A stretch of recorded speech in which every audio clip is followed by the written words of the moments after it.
Darkest Dungeon 2 brings a slew of familiar faces and mechanics back to us from its predecessor Darkest Dungeon 1, including the sultry narrator that whispers sweet nothing into my ears all throughout your journey in the second game. But there are a lot of new mechanics that are both punishing and brutal in the newest installment in the series. Just like the first game, Darkest Dungeon 2 will put you on your ass in the first 20 minutes of the game without a problem. Booting it up, it even tells you that the intention behind this game, unlike the first one, is to die miserably and often. In this video today, I'm going to give you some tips on how you can get the most out of your first few expeditions into the valley as you make your way to the dreaded mountain, spreading hope from your sad, scary little wagon. If this is your first time on my channel, the way I like to do things is upfront the knowledge in my videos. So you can find the entire list of tips that I'll be covering in the timeline and the description. This way you can quickly navigate to the tips that interest you the most. As just a quick word of warning, Darkest Dungeon 2 is in early access, and I'm not necessarily sure how feature complete it is, but after sinking a good amount of hours into it already, I am definitely loving the game. If you end up enjoying the video, please don't forget to like, comment, and or subscribe.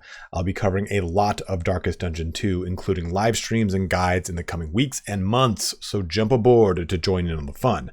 But let's get started on my list of essential beginner tips for Darkest Dungeon 2. In Darkest Dungeon 1, provisions were a necessity to deal with curios. In Darkest Dungeon 2, they are just as much of a necessity, and I cannot encourage it enough that any time you visit an inn, use your relics and purchase items. You're going to need them so much more in Darkest Dungeon 2 than you did in 1 because combat is just so much more punishing. So what I would do is definitely look for stuff like healing salves, stuff like the invigorating stew, which will increase maximum hit points, even bandages, stuff to take the burden off of your healers or abilities to remove status effects are always a really strong thing.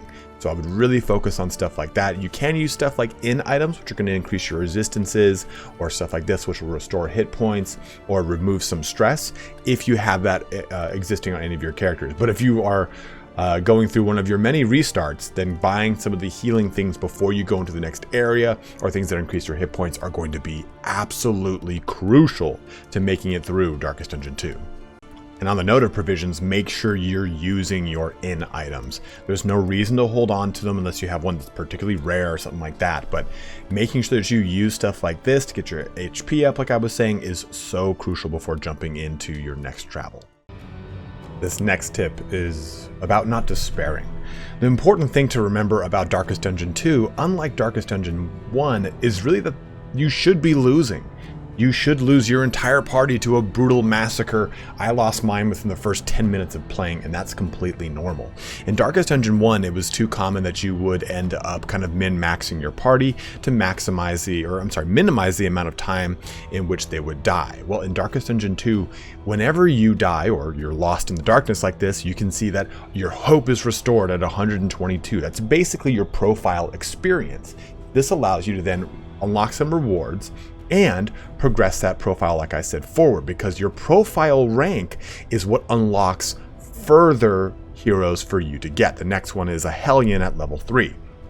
So by losing, you're actually progressing the game, allowing you to get access to better heroes that should hopefully prevent you from dying and getting lost in the darkness on your journey in Darkest Dungeon 2. And just to further bring that point home, as you can see, the Hellion unlocks at rank 3, Runaway at 6, Jester at 9, Leper at 12, and then Occultist at 15. So dying actually furthers the amount of things that you can bring into your party. Our next tip is about status effects. And status effects are crucial to maximizing all of your actions in the game so you don't waste any action killing an enemy that's going to die anyway. So let's take a look at two characters we've got on the field right now. My own character, he's got a status effect on him of Blight, meaning he's going to take 4 damage for the next 3 turns. Well, all status effects will stack. And if I take a look at this monster over here, the Foot Soldier, it has 2 stacks of my Plague Doctor's Blight attack, meaning it's going to take 8 damage next turn. This is nice. And if I look at its health too, it's got 8 health left. So I can use a thrown dagger and shoot at this guy and it's not even going to kill him, or I can use a poison dart and it will actually even stack 2 more poison on top, which is quite nice. But those are both wasted actions. This Foot Soldier is going to die guaranteed on its next turn. So rather than doing that, Another real nice effect, or a nice bonus of using a status effect, is applying a status effect to something that has block. It takes minus 50% damage from next hit. That's a physical hit. If I do this, Poison Dart, okay, it took the reduction on the damage, but it still now has Blight on it. And I can do this, Noxious Blast, and boom. Okay, well it got 4 damage from those 2 attacks, but now it's going to take 6 damage like it just did right there, and it's going to maximize the amount of time, or I'm sorry, the amount of actions that I've used against that creature, and it's now going to either kill itself on its own, or it's going to become so weakened that it's easier for me to kill. And just to culminate this whole point, we'll watch what happens here when we'll go ahead and do on this guy. Now watch what happens if this guy takes turn. Okay, he's on Death's Door, which is going to be another one of our tips. Might as well segue just right into it. So with Death's Door, the way that this works is, now this is just like Darkest Dungeon 1. All of your characters have a Death's Door resistance. Let's hold down Alt, and we can see all of our resistances right here. Right now, my Death's Door resistance on Audrey is 90. Your base Death's Door resistance for all PC characters is 70%, meaning if they get knocked down to 0 health, they're on Death's Door. And the next time that they get hit, there is a 10% chance for the case of Audrey that she would get a death blow and die outright. So, 90% chance she'll resist that. Now, like we've just seen, some monsters now have that in Darkest Dungeon 2. Take a look at this Foot Soldier. If there is any number here, then they will get a Death's Door action and then a subsequent resistance. So he only has a 5% resistance, which is not that substantial. He'll probably just die next time I swing at him. But some creatures, like this Lost Soul, do not have any Death's Door resistance. It's just important to make these distinctions and see which things do have it. Because status effects, like we were talking about in one of our other tips, can trigger a death blow. And that is quite nice. Sometimes you can kind of just let the status effect do its thing. But for the enemy, they can still take an action just like you can. So you got to be careful. That means that if it's a particularly potent enemy, they can end up killing you because they're on Death's Door. And you said, oh, well, it's on Death's Door. It's not a big deal. It's got enough damage on this status effect. It'll die. You're better off just taking care of it and making sure that it cannot do any damage to you. This tip is about unlocking new skills. Now, to do this, you have to find a hero shrine, in which case you will further the story of one of your heroes. So for this one, I'm just going to choose the Plague Doctor. I'll select this, and we get to see a little cinematic. And I didn't want to spoil that for you, so we're cutting ahead. And once you do this, it will unlock another skill, and you'll get a mastery point.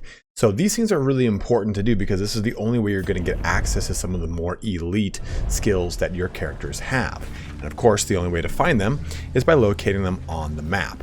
It will look like a little bell icon. Unfortunately, my stagecoach is over it, but navigating to where those are, and it looks like we might have, yeah, there we go. Here's another hero shrine. Those hero shrines allow you again to progress those characters. Now, if you die and you end your journey, that character's progression has still been marked, so you can continue to benefit from their additional skills. So if we take a look here now at our Plague Doctor, we go to combat skills, we now have that additional skill we can use. We have to unclick another one to use it because you can only have 5 at max, but this is how you get access to those further skills for all your characters. The road you travel on in Darkest Dungeon 2 actually does have quite an effect on your party. Now, as you know, if it has a nice green line like this, it's all intact, then it is a relatively safe road to travel on. Doesn't mean you won't be encountering a fight, but you're less likely to. Now, the other style of road, when it's all fractured like this, has a much higher chance, almost like a guarantee, that you will have a road battle occur from point A to point B. Now, why it's important to kind of balance out how this works is because this is a game that is a war of attrition, right? It is very much a rogue-like game, and you're going to be, you know, making progress even if you die. But you can really make sure that you get to the end by ensuring that you mix up the safe roads with the dangerous roads. Because yes, sure, dangerous roads can net you some items, but if you do not get interrupted on the safe roads, your party has a chance to regain health, possibly get benefits from one another and improve their relations, and reduce their stress. The ladder being extremely important, especially as you get to the latter portions of a specific little expedition, and getting that little health bonus between the last and the next encounter might be all the difference in having one more attack on your character left before they hit death's door or even die. This is a quick little tip, but it's one that's pretty important nonetheless. Anytime you jump into combat, make sure that there's no modifiers in the upper left. As you can see here, impervious enemies means that they all get a 40% resistance, and that is not going to be pretty fun to deal with. And you can see that that is reflected here in stun. So they're getting a 40% stun resistance because they are impervious enemies. Sometimes this can be an ambush, in which case they have move resistance, or they have a higher speed. There could be elite enemies, there can be boss enemies. There's a lot of different modifiers. Just make sure you look in this upper left corner before you start a fight to know what you're getting yourself into. Another quick tip for you is about the tokens.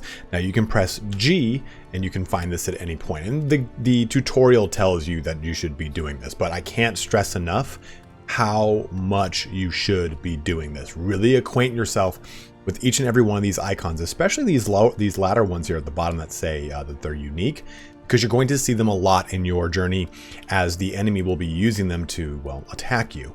And some of the actual traits that your characters have will say has a chance to remove a positive token. That's these over here, these positive buffs. So make sure you're aware of that.